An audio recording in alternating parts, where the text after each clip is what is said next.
The Galactic Council chamber floated in the darkness between stars like a giant crystal ball that caught light from distant suns and turned it into rainbow colors across its walls. Inside the massive dome, representatives from 47 different alien species sat in their designated spots, each one different from the next in ways that would have amazed any human who saw them for the first time. But Kyle Morrison was not amazed anymore. He had been standing in this chamber for 3 years now, and all he felt was tired anger that burned in his chest like a slow fire that never went out. Kyle stood at the human podium with his hands gripped tight on the metal edges. His knuckles had turned white from the pressure, but he did not care. Behind him stood Claire Bennett, his assistant and the only other human in this entire structure. She was young and still believed that words could fix things, that if they just explained the situation one more time in one more way, these aliens would understand. Kyle knew better now. He had learned the hard way that some creatures only understood power, and humanity had been pretending they had more of it than they actually did. The Zathrene High Executor sat across from Kyle in a seat that looked like it was made from black glass and silver metal. The creature was taller than any human, with scales that shifted colors from blue to purple depending on its mood. Right now those scales were a calm blue, which made Kyle even angrier because it meant the Executor was not worried at all. The creature had just denied humanity's proposal for the 15th time, and it looked bored while doing it. The human proposal is denied, the Executor said through the translation device that turned its clicking sounds into words Kyle could understand. Your species will leave the disputed territories within 30 cycles. This is our final offer and the Council has voted to support it. Kyle felt Claire touch his arm gently, a warning to stay calm and professional. He ignored her. 30 cycles meant 30 of their months, which was not enough time to move millions of people from their homes. Not that it mattered anymore. The Zathrene had already made sure that many humans would never need to move again. Disputed territories, Kyle said, and his voice came out quieter than he intended, which somehow made it sound more dangerous. You keep using those words like they mean something. Let me tell you what I call them. I call them homes. I call them farms and schools and hospitals. I call them places where human children grew up under alien skies and thought they were building something good. He paused and looked directly at the Executor.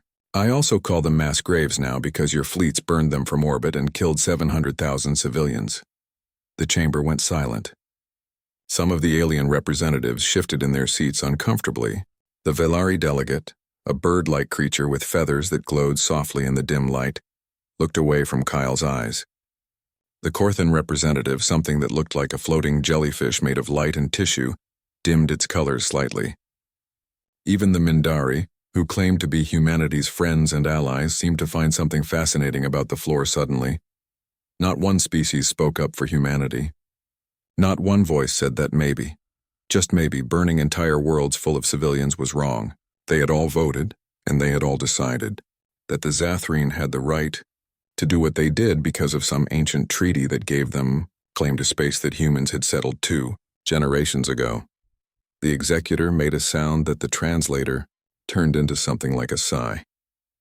The destruction of New Portland was a regrettable but necessary response to your illegal settlements.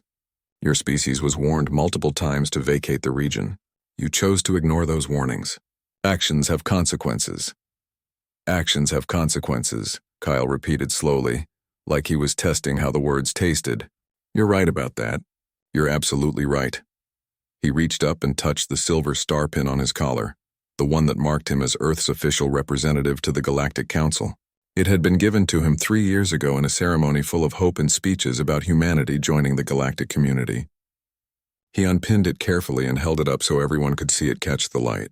Then he dropped it on the crystal floor where it made a sharp ringing sound that echoed through the chamber like a bell.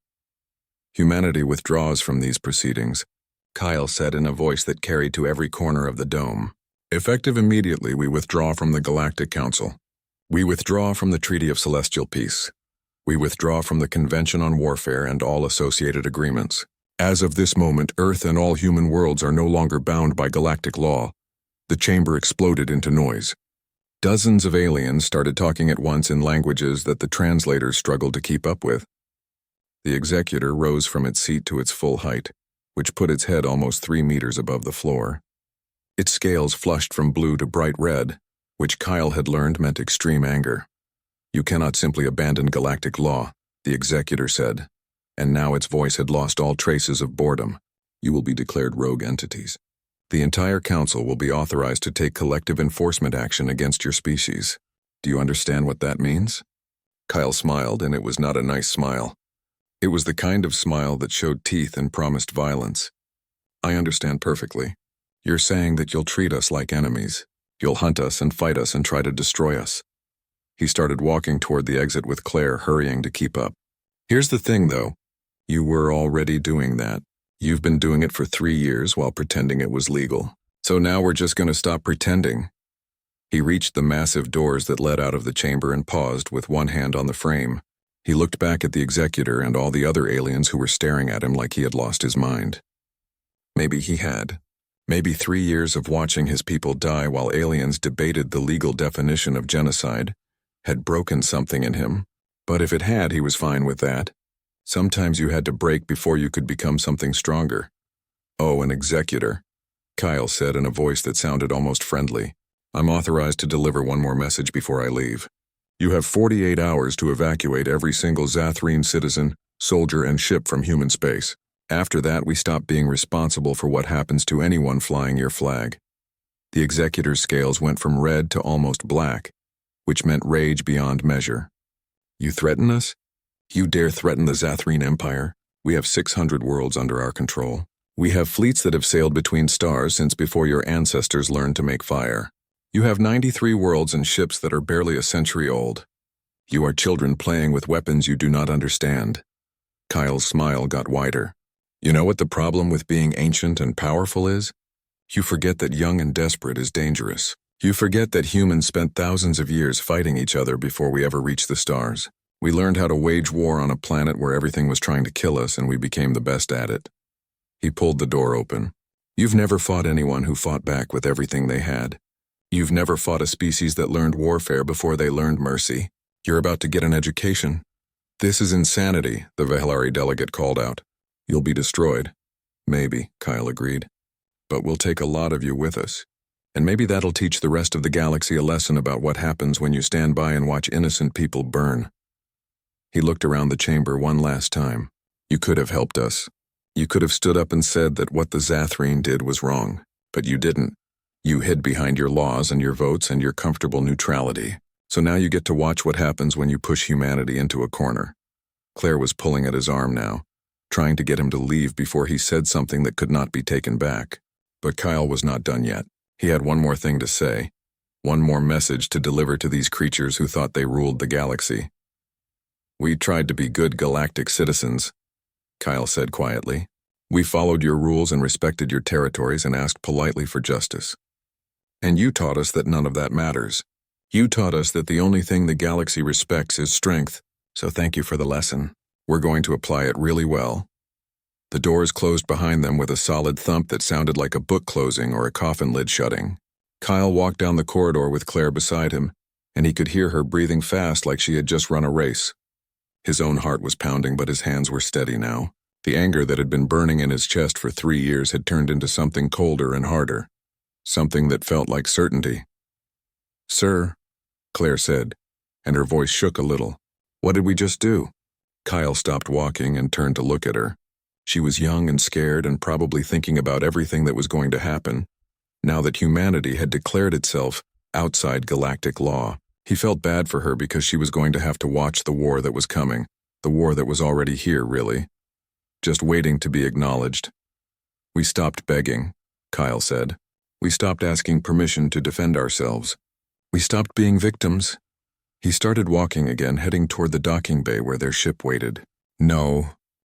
We're going to show them what humans are really like when you take away all the rules. Behind them, the council chamber erupted in arguments and threats and warnings. But Kyle did not look back.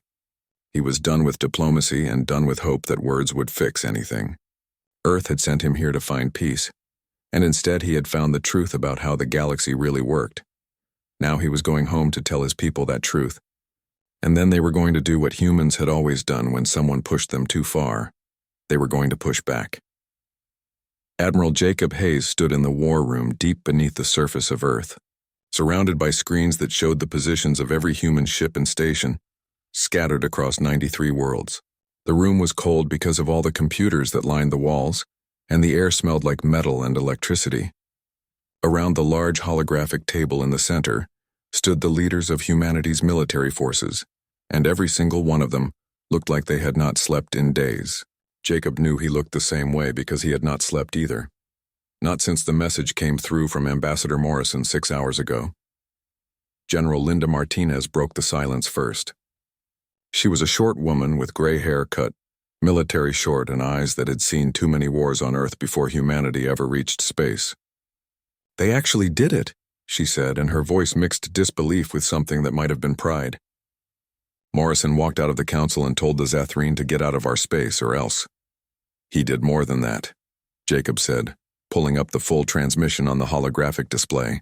The message from Morrison played again, his voice calm and cold as he told the council that humanity was done playing by their rules. "He's given us authorization to respond to Zathrene aggression with extreme prejudice. No more rules of engagement. No more proportional response doctrine. No more fighting with both hands tied behind our backs and one foot in a bucket." The room went quiet enough that Jacob could hear the hum of the air recyclers and the distant sound of boots on metal floors somewhere in the levels above them. Everyone was processing what that meant. What Morrison had just given them permission to do after 3 years of fighting a war they were not allowed to actually fight. Colonel Derek Sullivan leaned forward with his big hands flat on the table. He commanded the Terran Marine Corps, the ground troops who had been watching alien fleets burn colonies from orbit and not being allowed to strike back at the ships doing it. "Are you saying what I think you're saying, Admiral?" "I'm saying we're done playing defense," Jacob answered. "For 3 years we've fought this war the way the Council demanded. We've protected our territory and nothing else. We've honored treaties about neutral zones and civilian protection that the enemy ignored completely.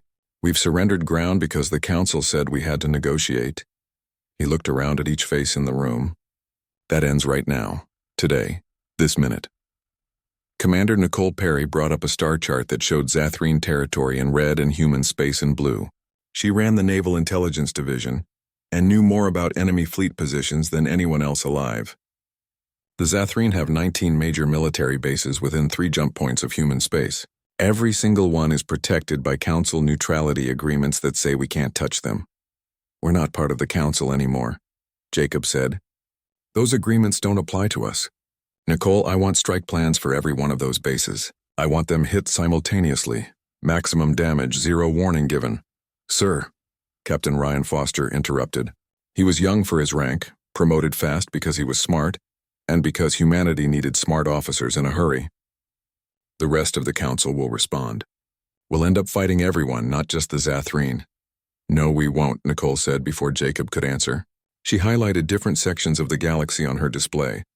"We've been running intelligence operations on every Council species for years. The Veleri are dealing with 3 separate rebellion movements in their outer colonies. The Korthan just lost an entire fleet to some kind of biological weapon. Probably the Rimward plague we've been hearing about. The Mindari talk about being our allies, but they don't even have the military strength to defend their own borders." She looked up from her display. "The Zathrene are counting on Council support that isn't going to come. Most of these species are too busy with their own problems. And once they see what we do to the Zathrene, they're going to think real hard before they decide to make an enemy of humanity." General Martinez pulled up production reports from the shipyards orbiting Earth and Mars and the big construction facilities at Jupiter. "Our industrial base has been running at maximum capacity for 2 years. We have 300 warships ready for combat right now, with another 100 in final construction stages. The Zathrene think we're a minor military power because we're young. They think we fight like the other Council species, all ceremony and honor and predictable tactics." She smiled, and it was not a nice smile. "They have no idea what's about to hit them." "What about our civilians?" Derek asked, and his voice was serious because he had friends and family on the border colonies. "The outer worlds are exposed. If the Zathrene decide to hit back at our population centers instead of military targets, we could lose millions." "We evacuate everyone from the border systems," Jacob said. He had already thought about this part, had been thinking about it for hours while waiting for Morrison's message. "Emergency protocols go into effect immediately. Anyone who wants to leave gets transportation off-world within 72 hours. Anyone who wants to stay can stay, but they do it armed and with bunkers to hide in and full knowledge that they might die. A lot of people will stay, Linda said quietly. You know how colonists are. They built those worlds with their own hands. They're not going to run just because someone threatens them. I know, Jacob agreed, and we'll defend them as best we can. But I won't lie to people and tell them it's safe. They deserve the truth. He looked around the room again. Humanity survived ice ages back on Earth. We survived plagues that killed half our population. We survived world wars fought with atomic weapons. We're survivors. It's what we do best. And now we're going to remind the galaxy what that means. Nicole brought up another display, this one showing Zathreen fleet movements over the past 6 months. I've been analyzing their tactical patterns. They're arrogant. They keep their formations predictable because they've never lost a battle. Their supply lines are exposed because no one has ever been crazy enough to attack them. They fight like they're performing in a show, all about honor and tradition and making sure everyone knows how powerful they are. She highlighted several weak points. They've never fought an enemy that hits back hard. They've never faced someone willing to ignore the rules and go for the throat. Then let's educate them, Jacob said. I want strike teams ready to move in 12 hours. I want every captain briefed on the new rules of engagement, which are that there are no rules anymore. If it's Zathreen military, it's a target. If it's a Zathreen supply ship, it's a target. If it's a Zathreen communications relay, it's a target. He paused. We're not targeting civilians. We're not becoming them. But everything else is fair game. They're going to scream about war crimes, Ryan warned. They're going to call us barbarians and monsters. Let them, Linda said. They glassed New Portland and killed 700,000 civilians, and the council called it a regrettable but necessary action. They don't get to lecture us about morality. Derek pulled up a list of Zathreen installations. If we're going to do this, we should hit them where it hurts most. Take out their shipyards. Destroy their fuel depots. Cut their supply lines and strand their fleets far from home. He smiled grimly. Make them feel what it's like to be helpless. Exactly, Jacob agreed. We're not just fighting a war. We're sending a message to every species in the galaxy. The message is simple. Don't mess with humanity. Don't burn our worlds. Don't kill our people. Because if you do, we will come for you with everything we have and we won't stop until you beg us to. Nicole was working on her display, running calculations and tactical projections. If we hit all 19 bases simultaneously, we'll need to split our fleet. That means smaller strike groups, which increases risk. Risk is acceptable, Jacob said. The element of surprise is worth it. The Zathreen won't be expecting this. They think we're going to keep fighting defensively. They think we're too scared of the council to really commit. He smiled coldly. They're about to learn how wrong they are. How long do we keep this up? Ryan asked. Do we stop when they surrender? Do we stop when they're completely destroyed? What's the endgame here? Jacob was quiet for a moment, thinking about that question. It was a good question, the kind that separated soldiers from murderers. We stop when they can't threaten us anymore. We stop when every other species in the galaxy understands that humanity is not prey. We stop when we've made it clear that attacking us costs more than anyone is willing to pay. He looked at Ryan directly. We're not trying to conquer them. We're not trying to commit genocide. We're trying to make sure this never happens again. Shock and awe, Linda said softly. Hit them so hard and so fast that they can't recover. Make the cost of fighting us so high that surrender is the only logical option. Exactly, Jacob confirmed. And we do it before the council can organize a response. We do it before other species decide to help the Zathreen. We move fast, we hit hard, and we make them regret ever hearing the word human. The officers around the table started moving, pulling up tactical displays and calling in their subordinates and beginning the enormous task of coordinating an attack across multiple star systems. Jacob watched them work and felt something shift in his chest, something that had been tight with frustration for 3 years suddenly loosening. They were finally going to fight back. They were finally going to show these aliens that humanity was not some helpless species to be pushed around. Nicole came up beside him as the others worked. This is going to change everything, she said quietly. After this, we can't go back to how things were. I know, Jacob said, but things were broken anyway. The council was broken. The whole system was designed to protect the strong and control the weak. He looked at her. Maybe we're not meant to fit into their system. Maybe humanity needs to make our own path. That's going to make us a lot of enemies, Nicole warned. We already have enemies, Jacob pointed out. At least now we're not pretending they're friends. He turned back to the holographic display showing human space and all the threats surrounding it. Send the orders. Begin evacuation of the border colonies. Activate all reserves, and get our strike teams ready to jump. Yes, sir, Nicole said, and there was something in her voice that sounded like relief, like she had been waiting 3 years to hear those words. Jacob stood alone in the center of the war room and looked at the stars displayed around him. Somewhere out there, the Zathreen were celebrating their victory in the council, thinking they had beaten humanity into submission. They had no idea what was coming. In 12 hours they would learn. In 12 hours, humanity would stop asking for permission and start taking what they needed to survive. In 12 hours, the galaxy would understand that humans were done being victims. Captain Alan Brooks sat in the command chair of the Earth, Defense Ship Retribution, and watched the countdown. Timer ticked toward 0 on his main display. Around his ship, 19 other human destroyers held perfect formation in the darkness between stars, all of them hidden from sensors by running completely silent, with only minimal life support active. The crew had been sitting in this cold, dark place for 6 hours, waiting for the exact moment when all 20 strike groups across the galaxy would emerge from jump space and attack simultaneously. Alan could see his breath in the air because they had turned off most of the heating to reduce their energy signature. His tactical officer, Lieutenant Melissa Carter, sat at her station with her hands ready over the controls, and he could see she was breathing fast even though she was trying to stay calm.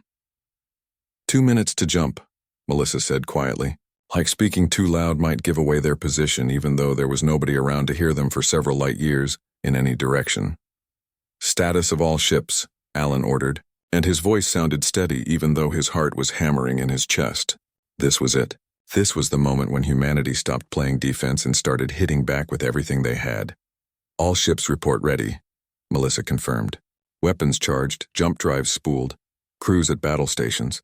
We're good to go, Captain. Alan nodded and pulled up the tactical display of their target.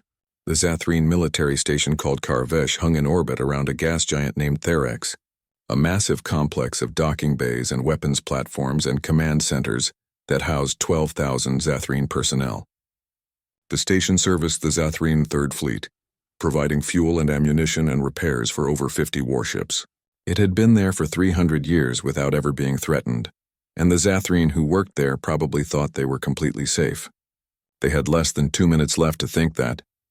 Captain, Lieutenant Paul Henderson called from the communications station. Admiral Hayes is on the command network. He wants to address all strike group commanders before we jump. Put him through, Alan said, and Jacob Hayes's face appeared on a small screen beside his chair. The Admiral looked tired but determined, and behind him Alan could see the war room back on Earth with its displays showing all 20 strike groups positioned at their jump points.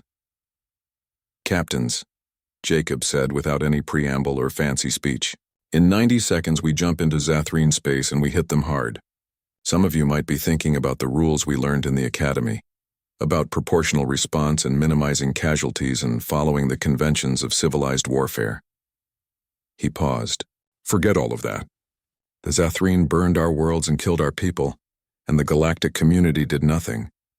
We're done asking permission. You have authorization to destroy every military target you encounter. No warnings, no mercy, no hesitation. Make them understand what it means to start a war with humanity. The transmission ended and Alan looked around his bridge at his crew. They were all young, most of them barely 30 years old, trained for a war that everyone hoped would never happen. Now it was happening and they were about to find out if all that training was worth anything. 30 seconds, Melissa announced. Alan keyed the ship-wide intercom. All hands, this is the captain. We've spent 3 years watching the Zathreen kill our people. We've followed orders to stay defensive, to protect but not attack, to be the bigger species and not sink to their level. He took a breath. Today that ends. Today we show them what humans are capable of when you push us too far. Stay sharp, follow your training, and remember that we're fighting for every human who died while the galaxy looked away. Let's make this count. 10 seconds, Melissa said, and her voice was steadier now. 5, 4, 3, 2, 1, jump.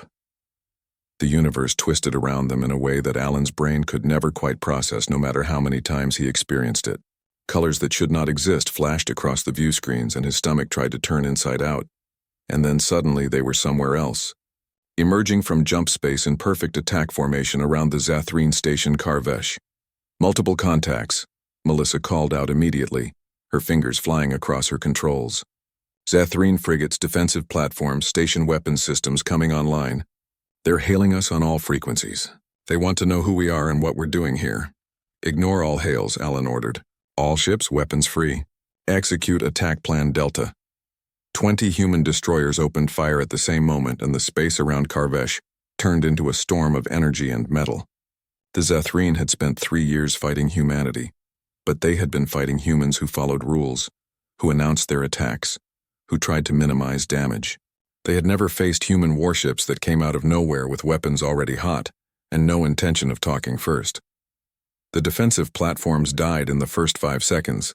Human railguns fired slugs of tungsten carbide accelerated to a fraction of light speed, and those slugs tore through Zathreen shields like they were not even there. The platforms exploded in balls of fire that looked almost beautiful against the dark of space and the swirling colors of the gas giant below.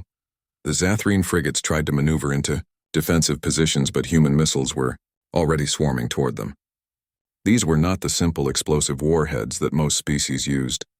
Human missiles carried thousands of tiny ball bearings that spread out in a cloud and shredded hulls and punctured fuel tanks and vented atmosphere into space. 3 frigates died before they could even return fire. Station shields are holding, Melissa reported. They're stronger than we expected. Concentrate all fire on the shield generators, Alan ordered. I want those shields down now. The Retribution's main railgun spoke with a sound that Alan felt through his entire body, a deep vibration that made his teeth ache. The slug hit the station's primary shield generator dead center, and the entire structure flickered. 2 more destroyers fired at the same spot, and the shields collapsed completely. Shields down, Melissa confirmed. Station is defenseless. Target their reactor cores, Alan said, and he was surprised at how calm his voice sounded. I want nothing left but debris and wreckage. The Retribution's main energy cannon charged for 3 seconds and then fired a lance of coherent light that cut through the station like a knife through paper. The beam hit the central reactor complex, and for a moment nothing happened. Then secondary explosions rippled outward as fusion reactors lost containment and tore themselves apart. The station that had stood for 300 years came apart in less than a minute, breaking into pieces that would burn up in the gas giant's atmosphere over the next few days. Captain, Paul called from communications. I'm picking up jump signatures. Zathreen reinforcements are arriving. How many? Alan asked. At least 20 contacts, maybe more. It looks like elements of the 3rd Fleet that were out on patrol. Good, Alan said, and he meant it. Let them come. All ships break formation and engage at will. Show them what happens when they try to fight us. The Zathreen 3rd Fleet had never lost a battle in its 200-year history. It was used to enemies that fought with honor, that announced their intentions, that followed the established rules of warfare. The fleet commanders probably thought this would be just another easy victory against the young human species that barely knew how to fight in space. They were wrong about everything. Human destroyers did not fight in neat formations. They did not announce their attacks. They did not engage in single combat like the honor codes demanded. Instead, they swarmed like wolves, 3 or 4 ships attacking a single Zathreen vessel from different angles while using electronic warfare to jam sensors and communications. They fired from ranges that should have been impossible, and maneuvered in ways that ignored conventional tactics completely. A Zathreen cruiser tried to bring its main guns to bear on the Retribution, but Melissa had already calculated its firing. Arc and move the ship out of the way before the alien could even pull the trigger. 2 human destroyers came in from below and raked the cruiser's hull with railgun fire that penetrated deep into its interior. The ship did not explode dramatically. It just stopped moving as its reactor shut down and its crew died from sudden decompression. Captain, the enemy is trying to form a defensive perimeter, Melissa reported. They're attempting to protect their command ship. Identify the command ship and transmit coordinates to all vessels, Alan ordered. Everyone focus fire on that target. Take out their leadership and they'll fall apart. The Zathreen command ship was massive, 3 times the size of a human destroyer and bristling with weapons. Its shields were powerful enough to absorb the first dozen hits without failing. But human ships kept firing, kept circling, kept hitting the same spots over and over until the shields flickered and died. Then the railguns and missiles and energy weapons all found their mark at once. The command ship broke in half. Alan watched it happen on his view screen, watched thousands of Zathreen crew members die in an instant, and he felt nothing. Maybe that made him a monster. Maybe 3 years of watching aliens burn human colonies had burned away the part of him that cared about enemy casualties. He did not know, and right now he did not care. Enemy fleet is breaking off, Paul announced. The surviving ships are jumping away. Let them go, Alan said. They'll spread the word about what happened here. That's exactly what we want. The battle was over. Alan looked at the tactical display and counted the cost. 17 Zathreen warships destroyed. The station reduced to floating wreckage, maybe 20,000 enemy personnel dead. On the human side, 2 destroyers had taken damage, but none were destroyed and casualties were minimal.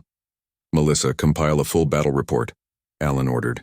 Paul, send a message to all ships. Well done. Objective achieved. Prepare to jump out in 5 minutes. Sir, Melissa said quietly, are we really doing this?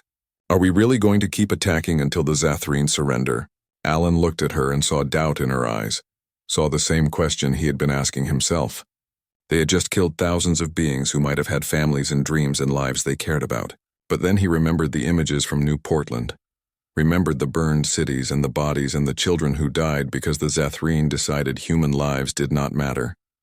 Yes, he said firmly, we're doing this. Because if we don't, they'll just do it again to someone else. We're teaching them a lesson they should have learned a long time ago. Some species are not prey. Some species fight back. The Retribution and her sister ships jumped away into the darkness, leaving behind only wreckage and the beginning of a legend that would spread across the galaxy. The legend of what happened when humanity stopped asking permission and started demanding respect. 20 simultaneous attacks across Zathreen space. 20 military installations destroyed. Over 100 enemy warships reduced to debris. And humanity had only just begun. The emergency session of the Galactic Council was called 72 hours after the human attacks began, and the chamber that had always been a place of calm deliberation now felt like a cage full of frightened animals. The Velari ambassador's feathers were puffed up so much that she looked twice her normal size, which meant extreme agitation in her species. The Corthan delegate floated in its containment sphere with colors flashing red and orange, cycling through emotions too fast for its biology to settle on just one. Even the Mindari representative, usually a calm presence of pure energy, was pulsing erratically like a broken light. The Zathreen High Executor stood at the center of the chamber, and for the first time since Kyle Morrison had seen it, the creature looked old and tired. Its scales were a dull gray color that meant exhaustion or defeat, and it moved slowly like every movement hurt. Behind it on the main display were images of destroyed stations and burning ships and casualty reports that kept climbing higher every hour. 19 military installations destroyed, the executor said, and its voice came through the translator sounding hollow and empty. Over 100 warships lost. Estimated casualties exceed 30,000 personnel. It turned slowly to look around the chamber. The humans attacked simultaneously across 17 star systems. They gave no warning. They took no prisoners. They destroyed everything they encountered and then vanished back into jump space before reinforcements could arrive. The Velari ambassador made a sound like a bird screeching. This is unprecedented. This is barbaric. They have violated every principle of civilized warfare. The Council must take immediate action. What action do you suggest? The Corthan delegate asked, and its voice through the translator sounded genuinely curious rather than angry. The humans are no longer bound by council law. They withdrew from all treaties. Technically, they have not violated any agreements because they are not party to any agreements. They have committed acts of war against a council member species, the Velari insisted. That alone justifies collective action. We should authorize a combined fleet to enforce peace. Peace, the Mindari representative said, and its voice was bitter in a way that energy beings rarely managed. Where was this concern for peace when the Zathreen were burning human colonies? Where was the collective action when New Portland died? I seem to recall the council voting that the Zathreen response was legal and proportionate. The chamber erupted into arguments, dozens of species all talking at once in languages that made the translation system struggle to keep up. The noise was deafening until a clear human voice cut through it all. You're right to be scared. Everyone turned to see Kyle Morrison walking into the chamber. He was not wearing diplomatic credentials anymore, just simple civilian clothes that looked out of place in the ornate council hall. But he walked like he owned the place, calm and confident and completely unbothered by the hundreds of alien eyes watching him. "You have no standing in this chamber," the executor said, but its voice lacked conviction. "You withdrew from the council. You have no right to address this body." "I know," Kyle agreed pleasantly, stopping in the center of the floor where he had dropped his ambassador pin just days before. "I'm not here as a diplomat. I'm here as a courtesy, to explain what's about to happen next. Consider it a public service announcement. You dare come here after what your species has done?" the Valari ambassador demanded. "You have murdered thousands. You have destroyed council-protected installations. You have violated every law of civilized society." Kyle looked at her with eyes that showed no emotion at all. "You mean we did to them what they did to us?" "Yes, that's exactly what we did, and we're going to keep doing it until they can't do it to anyone else ever again." The executor's scales flushed with color for the first time, shifting from gray to a sickly yellow that meant fear mixed with rage. "You cannot fight the entire Zathrene Empire. We have 600 worlds. We have been a spacefaring civilization for over 3,000 years. You are children playing with weapons you barely understand, are we?" Kyle pulled up a holographic display that showed Zathrene space with red markers, indicating destroyed or damaged installations. "In the last 72 hours, we've eliminated 40% of your offensive military capacity. We've blockaded your 3 largest shipyard systems so nothing gets in or out. We've destroyed your main fuel depot at Thresh, which means your fleets are going to start running out of gas real soon. We've captured your supply convoy at the Corvin Junction, which means your people are about to start going hungry." He smiled, "And we're just getting started." The chamber went silent. Even the species that had been arguing stopped to stare at the display showing the extent of human military action.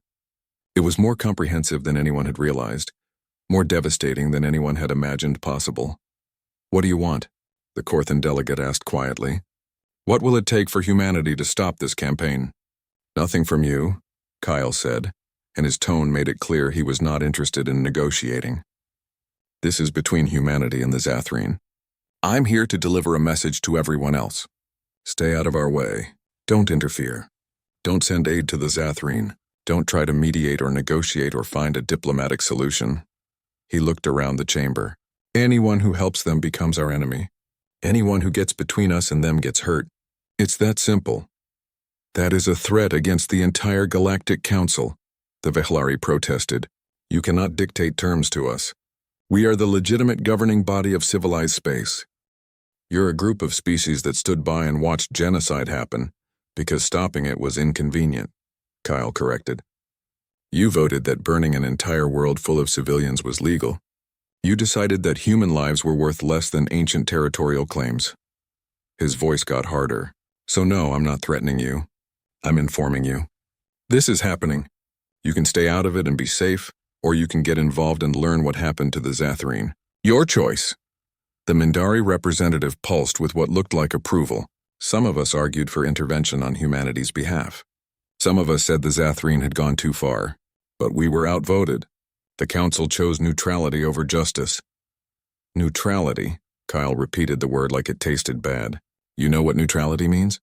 It means you decided that maintaining good relations with the Zathrene was more important than stopping mass murder. It means you valued stability over doing what was right." He looked directly at the Mindari.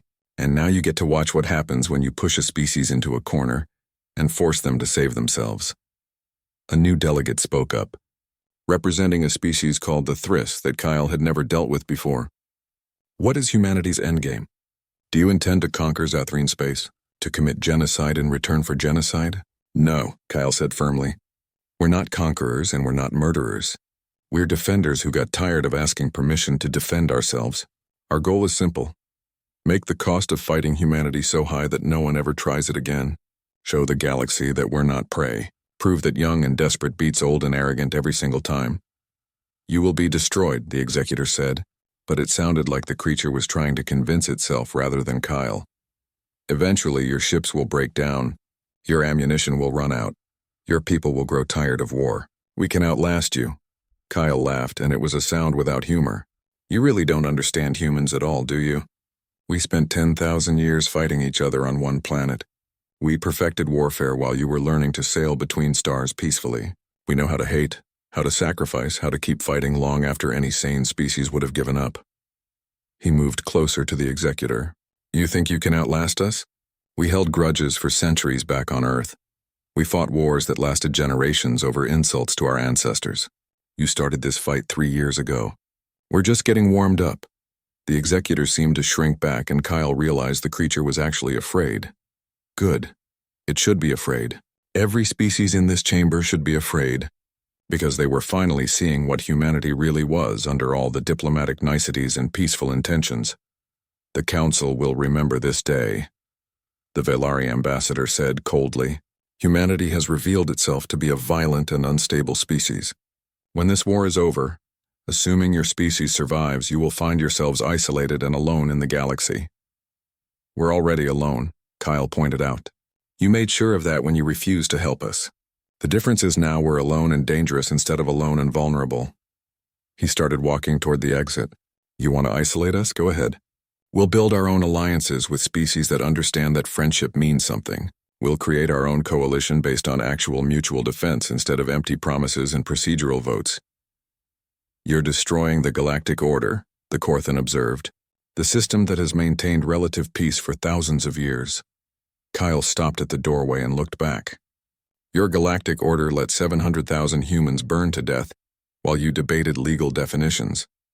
Your peace was built on letting the strong do whatever they wanted as long as they filed the right paperwork first. He shook his head. Maybe that system needs to be destroyed. Maybe the galaxy needs a new order. One where strength comes with responsibility and treaties actually mean something. And humanity will build this new order? The executor asked with what might have been sarcasm. Maybe, Kyle said. Or maybe we'll just break the old one and let someone else figure out what comes next. Either way, we're done being victims in your system. He looked around the chamber one more time. You could have had our friendship. We came to you with open hands and honest intentions. We believed in your counsel and your laws and your promises of justice. His expression hardened. Instead, you taught us that the only thing the galaxy respects is power. So thank you for that lesson. We're very good students. The doors closed behind him, and Kyle walked down the corridor with his footsteps echoing on the crystal floor. Behind him, he could hear the council erupting into arguments again. Species blaming each other for the situation and trying to figure out what to do about the human problem. He did not care what they decided. Humanity was past the point of caring what the council thought or said or voted on.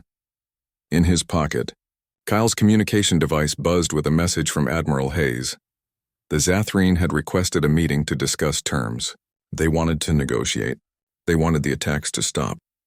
They were ready to talk about ending the war. Kyle smiled. It had taken 3 years and 30,000 enemy casualties, and the destruction of half their military infrastructure. But finally the Zathrene were ready to listen. Finally they understood that humanity was not some weak species to be pushed around and dismissed. Finally they were learning the lesson that the galaxy needed to learn. Never corner a predator unless you're ready for it to fight back with everything it has. Kyle sent a one-word reply to Hayes. Proceed.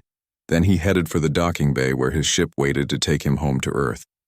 He had been away for 3 years, living in this crystalline palace and trying to make peace with species that did not want peace. Now he was going home to a planet that had rediscovered what it meant to be human. He could not wait to see it again. 6 months had passed since Ambassador Kyle Morrison walked out of the Galactic Council chamber, and the galaxy had changed in ways that no one could have predicted. The Zathrene High Executor arrived at the human colony world of New Harmony alone, not with a fleet, but with a single diplomatic ship flying a white flag that was recognized across 100 species as a symbol of surrender. Admiral Jacob Hayes watched the ship land from the window of a prefabricated building on the edge of the colony's main settlement, and he felt nothing except a cold satisfaction that justice was finally being served. The building was simple and functional, nothing like the Grand Council chamber where humanity used to beg for help. There were no crystals or holographic displays or seats designed for dozens of different body types, just a plain metal table and 2 chairs and walls that still smelled like fresh paint. Jacob had chosen this place deliberately because he wanted the executor to understand that humanity was done playing by alien rules. If the Zathrene wanted to talk, they would do it in a human space on human terms. The executor entered the room moving slowly, like every step caused pain. Its scales had turned from the confident blue Jacob remembered to a dull gray that meant exhaustion and defeat. The creature that had once dismissed humanity as insignificant children now looked old and broken, and Jacob found he did not feel any pity for it at all. "You wanted peace talks," Jacob said without offering any greeting or courtesy. "So talk." The executor settled into the chair across from him with movements that were careful and precise, like it was worried about making any sudden gestures. "The Zathrene Council of Elders has authorized me to negotiate a complete cessation of hostilities. We acknowledge human territorial claims to all disputed systems. We will pay reparations for the destruction of New Portland and the other colonies that were damaged. We will withdraw all military forces from within 10 jumps of human space." It paused and looked at Jacob with eyes that were nothing like human eyes, but somehow still managed to show desperation. "And we request mercy for our remaining population and infrastructure." Jacob leaned back in his chair and studied the alien that had once threatened to destroy humanity. "And what else?" "And we formally apologize," the executor said. And Jacob could hear how much it hurt the creature's pride to say those words. "The attack on New Portland was unjustified. The Council's decision to authorize military action against civilian populations was wrong. We acknowledge that our species initiated this conflict through aggression, and we accept full responsibility for the consequences." "You missed something," Jacob said quietly. The executor's scales shifted to show confusion. "I have offered everything that our elders authorized me to offer. Full territorial concessions, reparations, withdrawal, apology. What more can we give?" "You can beg," Jacob said, and his voice was hard as steel. "You glassed an entire world. You killed 700,000 civilians who never hurt anyone, who were just trying to build farms and raise families on a planet far from Earth. You came to the Council and told them it was legal and necessary and justified. So now you can beg for mercy and maybe I'll consider giving it to you." The chamber went silent. Jacob could hear air recyclers humming and somewhere outside the sound of construction as colonists rebuilt what the war had damaged. The executor sat very still, and Jacob knew the creature was struggling with pride and necessity, with the shame of begging versus the survival of its species. "Please," the executor finally said, and its voice was barely above a whisper. "Please stop the attacks.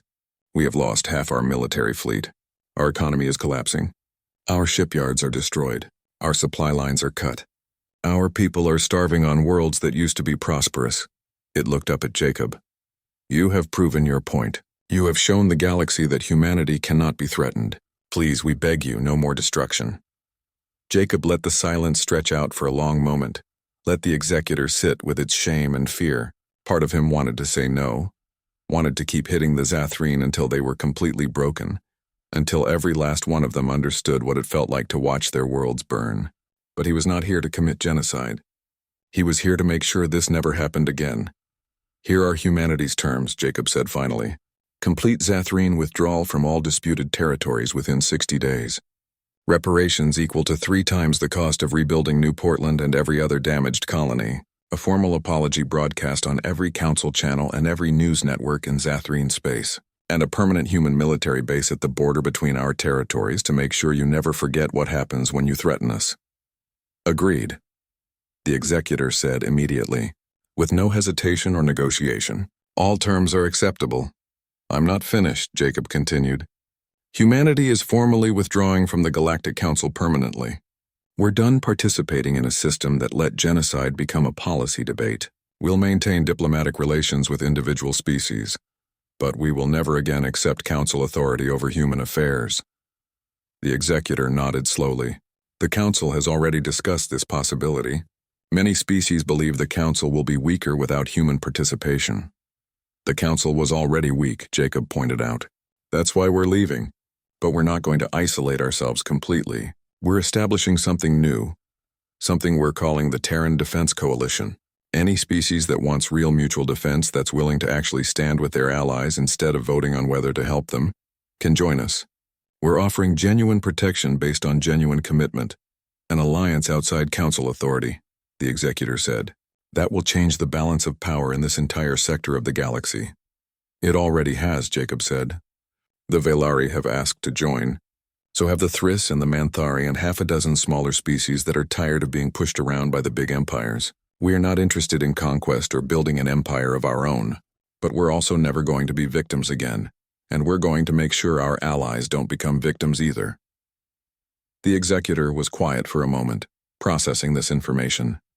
You have fundamentally altered galactic politics. The old system of council mediation and neutral enforcement is breaking down. Species are choosing sides. This could lead to instability and conflict. The old system already led to instability and conflict, Jacob corrected. It just hid it behind diplomatic language and procedural votes. Now at least everyone knows where they stand. You're either with us or you're against us, or you stay neutral and we leave you alone. It's simpler and more honest than what the council was doing. And if species choose to oppose you? The executor asked. Jacob smiled, and it was not a pleasant expression. Then they learn the same lesson you learned. Humanity tried peace first. We wanted to be good galactic citizens. We followed the rules and respected the treaties and asked politely for justice. You taught us that none of that matters unless you have the strength to back it up. He leaned forward. So thank you for the education. We'll make sure to apply it to anyone else who needs to learn it. The executor rose slowly from its chair. I will convey your terms to the Council of Elders. They will be accepted without modification. The formal apology will be broadcast within 24 hours. Withdrawal of our forces will begin immediately. Good, Jacob said. And executor, one more thing. Make sure your people understand why this happened. Make sure they know that you could have had our friendship, but you chose to make us your enemy instead. Make sure every Zathrene child learns the story of what happened when your species thought humans were weak. They will learn, the executor promised. This war will be taught in our schools for generations. The humans who seemed harmless became the most dangerous enemy we ever faced. The species we dismissed became the species that brought our empire to its knees. It moved toward the door, then paused. May I ask you something, Admiral? Go ahead, Jacob allowed. What would you have done if the Council had supported humanity 3 years ago? If we had been stopped before New Portland burned? If the galaxy had stood with you instead of against you? Jacob was quiet for a long time, thinking about that question. He looked out the window at New Harmony, at the colonists working to rebuild and restart their lives. These were people who had named their world after hope and peace, who had believed that the galaxy was a place where different species could live together in harmony. We would have remained the species that believed in diplomacy and cooperation, Jacob said finally. We would have stayed the optimistic newcomers who thought civilization meant something more than just organized violence. We would have been your friends and allies, and we would have helped build a better galaxy together. He looked back at the executor. You could have had the best of humanity. Instead, you forced out the worst of us. I hope it was worth it. The executor left without another word, and Jacob watched its ship lift off and disappear into the sky. Around him, New Harmony continued its slow process of healing. The colony would never be the same as it was before the war. But it would survive. Humanity would survive. And the galaxy would have to learn to deal with a human species that was no longer asking for permission. Commander Nicole Perry entered the room a few minutes later, carrying a datapad full of reports. The Valari ambassador just confirmed they're joining the coalition. So did the Thriss and 4 other species. We're getting requests from a dozen more. Good, Jacob said. The more species that understand we're serious about mutual defense, the fewer wars we'll have to fight. Some people are calling us warmongers, Nicole said carefully. They're saying we overreacted, that we could have found a diplomatic solution if we'd tried harder. Jacob laughed, but there was no humor in it. Those people didn't watch New Portland burn. They didn't see the bodies of children who died because the council decided their lives weren't worth protecting. He shook his head. We tried diplomacy for 3 years. We begged and pleaded and followed every rule, and they let us burn. So no, we didn't overreact. We reacted exactly as much as we needed to in order to survive. Nicole looked out the window at the colony. Do you think we've changed? Do you think this war changed what humanity is? Yes, Jacob said honestly. We learned that the galaxy is more dangerous than we thought. We learned that peace requires strength, not just good intentions. We learned that sometimes you have to fight so hard that no one ever wants to fight you again. He turned to face her. But we also learned that we can take care of ourselves. We don't need the Council's permission to exist. We don't need anyone's approval to defend our people. That's a good lesson to learn, even if we had to learn it the hard way. Above them, Human warships patrolled the skies of New Harmony, silent guardians of a species that had learned the hardest lesson of all. Sometimes you have to walk away from peace talks and embrace war so terrible that no one will ever make you fight again. Sometimes you have to show the galaxy your teeth before they'll respect your words. The age of humanity asking for permission was over. The age of humanity taking its rightful place among the stars had begun. And somewhere in the darkness between worlds, the Zathrene fleet limped home to tell the story of what happened when they mistook human kindness for human weakness. The galaxy would never make that mistake again.